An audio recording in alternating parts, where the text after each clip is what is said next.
Hello दोस्तों, स्वागत है आप सभी का फ्लेमिंग माइंड्स के इस नए वीडियो में।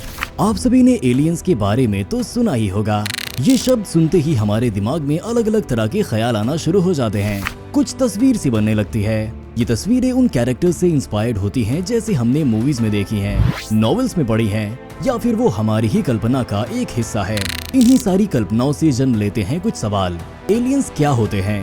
क्या एलियंस सच में एग्जिस्ट करते हैं? और अगर हाँ, तो यूनिवर्स के किस पार्ट में हमें एलियंस मिल सकते हैं? आखिर एलियंस की मौजूदगी का पता कैसे चलेगा? दोस्तों, ह्यूमन सिविलाइजेशन करीब 400 सालों से साइंस को पढ़ता आ रहा है और हर दिन नई नई डिस्कवरी से अपने साइंटिफिक नॉलेज को एक्सपैंड और एक्सप्लोर कर रहा है। पर आज भी ऐसे बहुत से तथ्य हैं जो साइंस की भी समझ से परे हैं, जैसे कि एलियन लाइफ। आइए इस मोस्ट सस्पिशियस लाइफ फॉर्म के बारे में जानते हैं। तो चलिए इस सवाल का जवाब मिलके ढूंढते हैं। सबसे पहले हम समझते हैं कि एलियंस कहते किसे हैं। ऐसी लिविंग एंटिटीज जो अर्थ पे नहीं बल्कि यूनिवर्स के किसी और हिस्से पे एग्जिस्ट करती है, जो अर्थ पे सरवाइव नहीं करते हैं और मोस्ट प्रोबेबली उनका स्ट्रक्चर नॉर्मल ह्यूमन से अलग रहता है। ऐसी सभी लिविंग बॉडीज को साइंस की टर्मिनोलॉजी में एलियंस कहा जाता है। एलियंस सच में एग्जिस्ट करते हैं या नहीं, ये क्लैरिटी के साथ तो नहीं कहा जा सकता, क्योंकि उनके सर्वाइवल का कोई ठोस सबूत आज तक नहीं मिला। पर साइंटिस्ट को कुछ ऐसी फाइंडिंग जरूर मिली जो दावा करती हैं कि एलियंस यूनिवर्स में मौजूद हो सकते हैं। पर जैसा कि आप जानते ही होंगे कि अभी तक अर्थ ही यूनिवर्स का एकमात्र ऐसा प्लैनेट है जहां लाइफ पाई गई है। तो क्या इसका मतलब ये है कि आज तक हमने जितने भी कार्टून्स और मूवीज में ग्रीन स्किन वाले कैरेक्टर्स देखे हैं, जिनके एक्स्ट्रा आई बॉल्स और ऑक्टोपस जैसे लेग्स होते हैं, वो सिर्फ हमारी इमेजिनेशन है? नहीं, हम ये नहीं कह रहे, क्योंकि साइंस का ये मानना है कि कहीं पैरेलल यूनिवर्स में ऐसे कुछ लाइफ फॉर्म्स एग्जिस्ट कर सकते हैं जो कि लिविंग भी हैं और एक्टिव भी। अब इन सारे दावों के बाद भी एलियंस के अस्तित्व को झुठलाना शायद एक मजाक होगा। दोस्तों, आपको बता दें कि 1961 से लेकर आज तक साइंटिस्ट ने ड्रेक इक्वेशन का यूज किया है। साइंटिस्ट ड्रेक इक्वेशन का यूज ये पता लगाने के लिए करते हैं कि अर्थ के अलावा और कौन सी ऐसी जगह हो सकती है जहां लाइफ एग्जिस्ट करती होगी। अब आप सोच रहे होंगे कि ये ड्रेक इक्वेशन क्या है, तो चलिए पहले आपको इस इक्वेशन से ही रूबरू करवाते हैं। ड्रेक इक्वेशन को सबसे पहले डॉक्टर फ्रैंक ड्रेक ने प्रेजेंट किया था। Doctor Frank Drake national radio astronomy observatory, green bank, West Virginia में एक एस्ट्रोनॉमर की तरह काम करते थे। उन्होंने ड्रेक इक्वेशन का एक प्रॉपर डेफिनेशन देते हुए कहा, The Drake equation is a probabilistic argument used to estimate the number of active, communicative extraterrestrial civilizations in the Milky Way galaxy। अगर बात करें बॉलीवुड मूवीज की, तो बॉलीवुड का सबसे फेमस एलियन कैरेक्टर है जादू, जो कि कोई मिल गया मूवी का एपिसेंटर था और लोगों के दिमाग में एलियन की पहली इमेज भी उसी में क्रिएट की थी। जादू के पास चमत्कारी पावर्स थी। मूवी में जादू एक अच्छा एलियन था जिसने इंसानों की मदद की। वो बिल्कुल भी खतरनाक नहीं था। पर क्या सच में एलियंस ऐसे ही होते हैं या फिर वो खतरनाक होते हैं? जादू की एनर्जी का सोर्स तो सनलाइट थी, पर सवाल ये उठता है कि असल में एलियंस की एनर्जी का सोर्स क्या होगा? दरअसल साइंस ने अभी तक किसी भी स्पेसिफिक मैटर को एलियन नहीं माना और इस वजह से उनकी एनर्जी का सोर्स भी अब तक अननोन है। पर मूवीज के तो क्या ही कहने, शायद आज भी लोग एलियन को जादू की तरह ही इमेजिन करते हैं।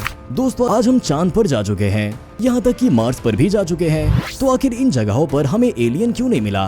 दोस्तों, पहले ये समझिए कि आखिर सिर्फ अर्थ पर ही लाइफ क्यों एग्जिस्ट करती है। दरअसल अर्थ सपोर्टिंग और फेवरेबल कंडीशंस प्रोवाइड करता है। इसमें सबसे पहला आता है वाटर, क्योंकि हमने सुना ही है कि जल ही जीवन है। अभी तक हमने अर्थ पे जितने भी लाइफ फॉर्म्स देखे हैं, उन सभी में सर्वाइवल के लिए वाटर नेसेसरी है।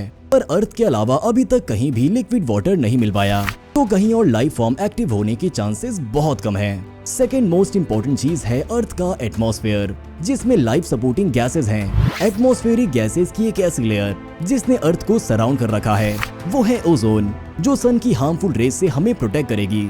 अब बात करते हैं सबसे इम्पोर्टेंट गैस की, जिसके बिना लाइफ पॉसिबल ही नहीं है, वो है ऑक्सीजन। ऑक्सीजन गैस का कोई स्पेसिफिक स्मेल नहीं होता, पर अर्थ पे रहने वाले ऑलमोस्ट सभी ऑर्गेनिजम्स में ब्रीदिंग प्रोसेस के लिए ऑक्सीजन की रिक्वायरमेंट होती है। आपको ये भी बता दें कि सोलर सिस्टम में ऐसा कोई दूसरा प्लैनेट नहीं है जिसके एटमॉस्फेयर में अर्थ से ज्यादा ऑक्सीजन प्रेजेंट हो। अब बात करें तीसरी चीज की, तो वो है फूड, जो कि सर्वाइवल के लिए बहुत जरूरी है। अब तक सिर्फ अर्थ में ही ऐसी डिफरेंट वैरायटीज की सॉइल्स प्रेजेंट हैं, जिसमें हर तरह की क्रॉप्स ग्रो कर सकते हैं, जो इंसानों से लेकर जानवरों तक सबकी फूड रिक्वायरमेंट्स को पूरा करते हैं। अर्थ पे प्रेजेंट सॉइल में ग्रेन्स, फ्रूट्स, वेजिटेबल्स सभी इजीली ग्रो कर सकते हैं। दोस्तों, बाकी प्लैनेट्स की सॉइल की बात करें तो अब तक कोई स्पेसिफिक न्यूट्रिएंट वैल्यू सामने नहीं आई है। साथ ही सफिशिएंट लिक्विड वाटर भी केवल अर्थ पे प्रेजेंट है।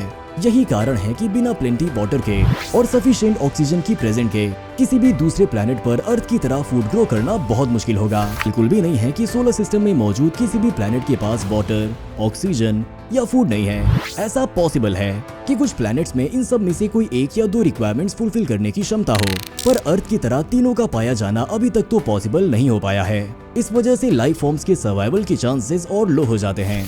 वहीं कुछ रिक्वायरमेंट्स के प्रेजेंट होने की वजह से ये पॉसिबिलिटी अब भी प्रोबेबल है। आइए ऐसे कुछ प्लैनेट्स के बारे में जानते हैं जिन पर लाइफ फॉर्म्स पाए जा सकते हैं।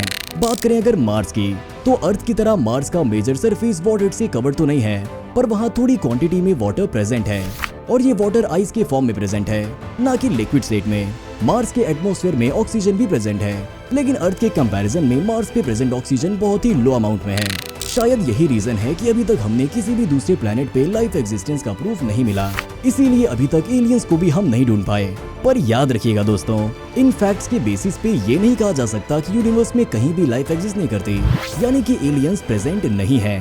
साइंस अब भी एलियंस के एग्जिस्टेंस पे बिलीव करती है और इस राज की खोज में लगा हुआ है।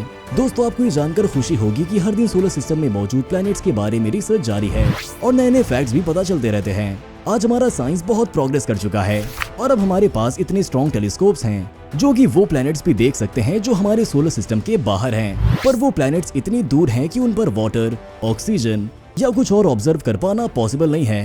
आपको ये अमेजिंग फैक्ट जानकर हैरानी होगी कि साइंटिस्ट का ये मानना है कि यूनिवर्स में अर्थ के जैसे और भी बहुत से प्लैनेट्स हो सकते हैं और बस देर है तो उन्हें खोजने की। उम्मीद है कि एलियन से रिलेटेड आपके मन में जो भी सवाल थे उनके जवाब आपको मिल गए होंगे, और जो सवाल बच गए हों आप हमें कमेंट सेक्शन में जरूर बताएं। वीडियो अच्छी लगी हो तो इसे लाइक करें और ऐसी और अमेजिंग वीडियोस के लिए आप हमारे चैनल को सब्सक्राइब करें। अरे अभी कहाँ चल दिए? क्या आप जानते हैं कि इंटरस्टेलर सन के बियॉन्ड है, पर उसके भी बियॉन्ड कुछ है? आखिर इस यूनिवर्स की सीमा क्या है? ये जानने के लिए आप हमारा ये वीडियो देखें और एक्सप्लोर कीजिए इस यूनिवर्स को। मिलते हैं उस वीडियो में।